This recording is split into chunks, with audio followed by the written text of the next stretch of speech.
Hey there, it's Irene Lyon. Welcome to this video, to this YouTube channel, and to this world of healing trauma, nervous system health, and all things neuroplasticity. A question I get a lot goes something like this. Does this thing help with the nervous system? Or does this practice help the nervous system? Does this type of movement help heal trauma? Does this, type of therapy help the nervous system, help heal trauma? And I wish I could just say yes, no, yes, no. It's not that simple. And so what sparked this were two questions I've had over the past little while. One was, does the yoga practice help the nervous system? And the other one was, does the Feldenkrais method, that is something I am trained in and I teach in my workshops and in my programs, does it help the nervous system? So the fact that I am trained in that body of movement, somatic mind, body, environment work, and that is in my programs, I would say, yes, it does help the nervous system. It does help heal the nervous system and work with traumas, etc. But here is the thing. It depends on the context. It depends on the foundations that a person has as they go into that practice. So I'll give you a quick example. I will talk about yoga and we'll just pick something else just to sort of compare. When I am teaching in my work, the Feldenkrais work, it isn't something that we do off the bat. It wouldn't be something I would do on day one, even on week 1 or week 2. It's usually something, at least the deeper lessons, we wait until weeks and weeks in. And the reason why is because we want to make sure that the beginnings of me working with someone, again, whether it's in person or online, that there is a foundation and ability for said person to connect to their internal environment, to their external environment, to be able to stay connected to the ground under them, and to do those things all at the same time. And that might seem, for some, a little confusing because I'm not even speaking about the physical movement practice. But here's the thing. When we have had scary things happen to us in the past and our physiology, our nervous system physiology is still attached to those past things, if we are living in some form of, as I would say, fight, flight, freeze, those autonomic nervous system responses that protect us and look for danger sometimes when we don't have to. If we're living more in that kind of essence, it is very, very difficult to drop into the body, into the environment, center ourselves, pay attention to ourselves, our movements, etc. I think there's one reason why we see sometimes people getting really badly injured in some practices such as yoga, or let's just say more intense exercise training. Again, just two examples, but I know it happens, is that the push and the drive to succeed in the practice is greater than the awareness and the connection with the body, to the point where we might not even know we're going past our limit. We might not even know we know what we're doing, but the connection to the physiology, where we are in space, our limits again, what our muscles, what our joints are capable of. Again, for example, if we're living more in that survival physiology and we're more worried about base level survival, even though we're not consciously aware of it, because this stuff is at the subconscious and really unconscious level, and we're there because we were told, oh, this is really good for healing the nervous system, which it is. But if there isn't that preparation, that foundational learning, we can go into this really good practice and it can be disastrous. So I always am very clear with my students, with my clients and my participants in my programs.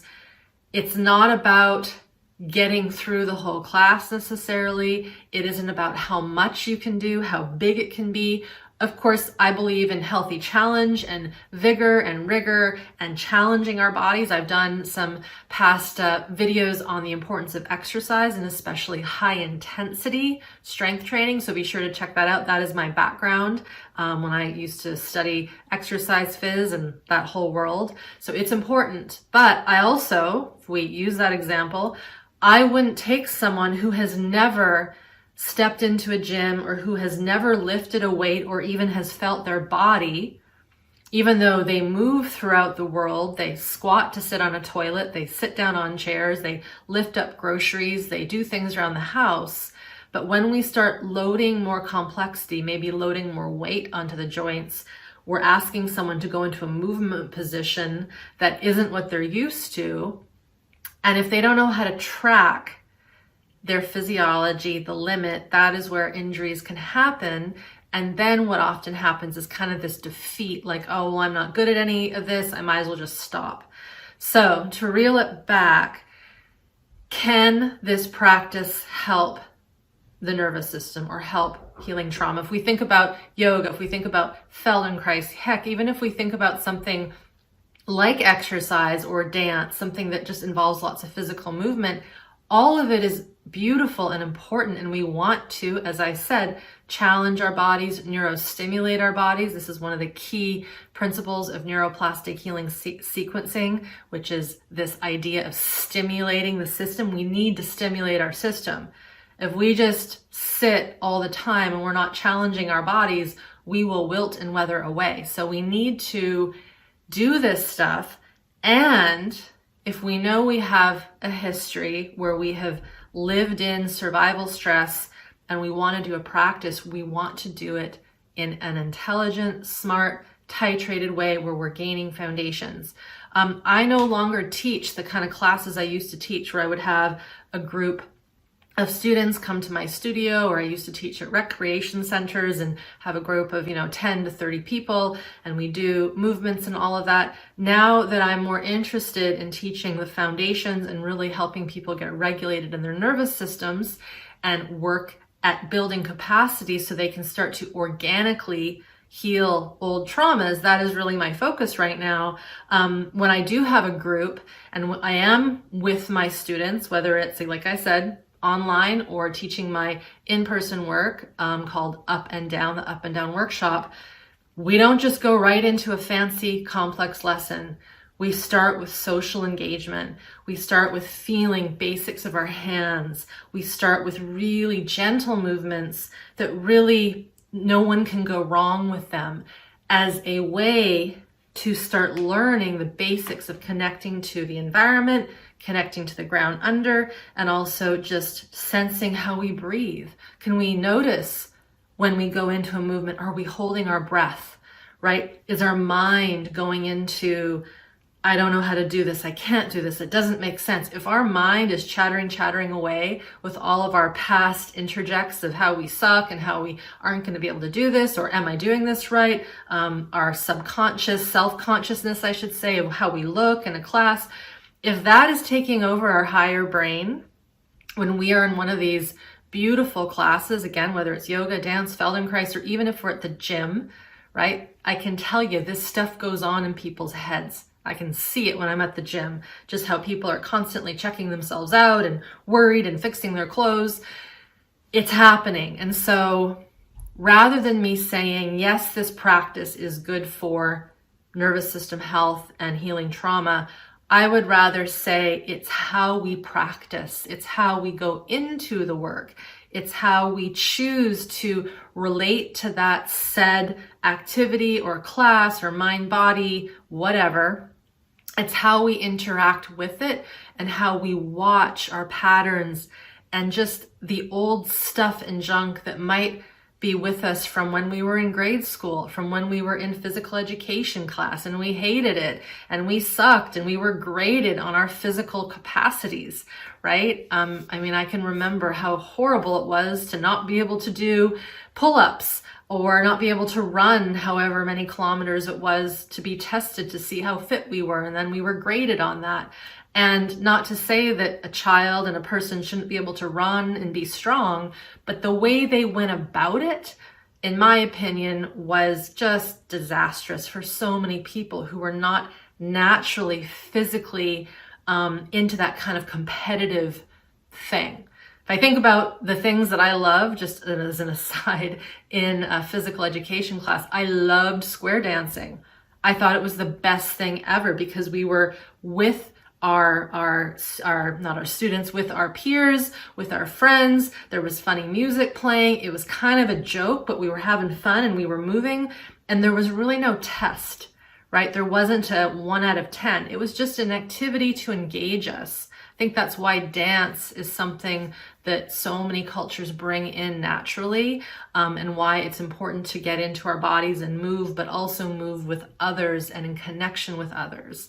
So to reel it back quickly, just to again reiterate, does this practice help with this? Does that practice help with this kind of healing trauma?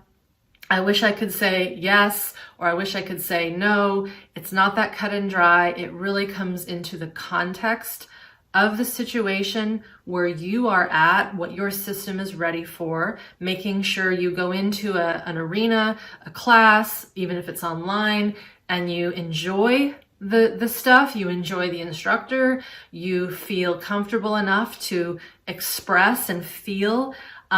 There are a few things that I will direct you to, and they will be in an article. So there's some homework that goes with this video. I have an article on 10 practices to ensure one is doing in a mind-body class. Now, it's written more for the teacher of the class, but you as the participant, if you read this article, and there's 10 things I suggest, you will learn a little bit about what I have seen in my more than 25 years of teaching in fitness and in movement and in my somatic experiencing world.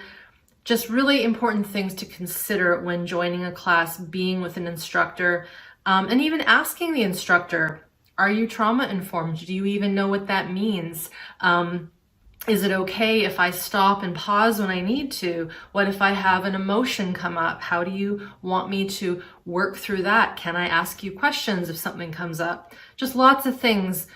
Be active, be proactive in how you choose the practices you do. And then again, be proactive in how you learn how to stay with your physiology, the ground under you, the environment, all that good stuff. All right, so below this video or near wherever you're watching or listening to this will be a link to that article I just mentioned. I'll post a few other tidbits and resources that'll back up this video a bit more. Those videos on exercise, definitely check those out.